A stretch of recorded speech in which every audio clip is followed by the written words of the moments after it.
some of the most vocal opponents of the deal who have been citing national security interests, at least to our eye, they do seem to be quite conflicted in terms of, assessing this deal quite fairly. And so when you start talking about the implications for, US and Japan relations, I think that's still a little bit up in the air because it's not entirely clear how this will shake out. We think that in terms of Nippon Steel, they probably still want to maybe have another try at this once the administration turns over.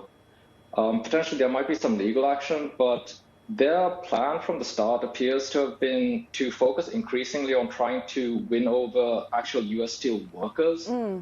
And from what we've seen, that's been somewhat effective. It hasn't been a complete win, but they have made some progress. And yes, it's not impossible that if they can continue to make progress on that side, that they could make a pitch to the Trump administration of perhaps increasing some more investment to allow them to pitch a bigger win in terms of the deal and give workers a little bit more and potentially get this over the line. Yes, exactly. So, Mio, you actually took me to where my next question was going to go, which was, is this conceivable that maybe this isn't the end?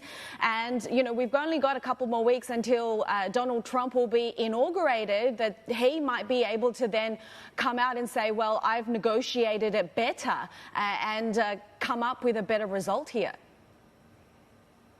Yeah, we think that that's what we're really watching is, for one thing, there's still a very strong appetite among Japanese corporates to continue to invest in the US. We think that most of them look at the US market as offering good growth prospects and relatively sort of stable and consistent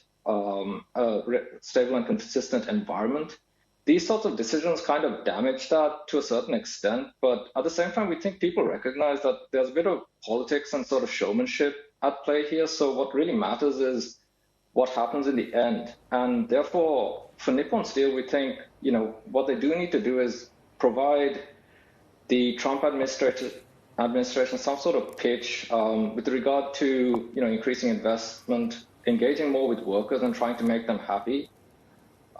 Because at the end of the day, even though the unions may be against this, in terms of the Trump administration, their base is very focused. Even though it's union-based, the first priority is going to have to be the workers. So if Nippon Steel can win them over, and also there's this sort of background pitch of, if this goes through, you can get more Japanese companies investing in the US and potentially helping to drive more of a manufacturing boom. That's not an unattractive proposition.